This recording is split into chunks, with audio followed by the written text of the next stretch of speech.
Welcome to Penrose Learning, where we make understanding easy. You'll start by confirming prerequisites.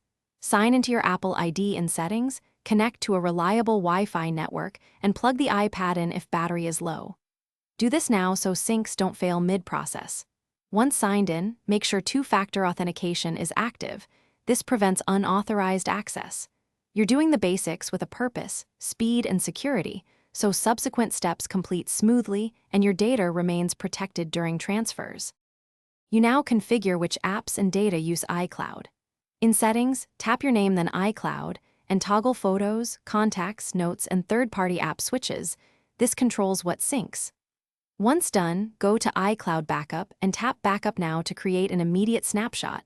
This ensures you have a recovery point. Make sure to check Manage Storage and Free Space or upgrade your plan if backup would exceed available iCloud storage. Because a full account stops new backups, you're finishing. Verify that Photos, Contacts, and Notes appear on iCloud. Com or a second Apple device. That confirms a successful sync.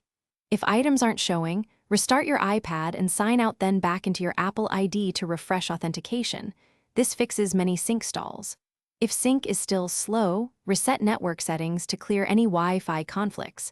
But remember, this removes saved networks, so you'll reconnect after. These final checks secure your data and resolve common hiccups quickly.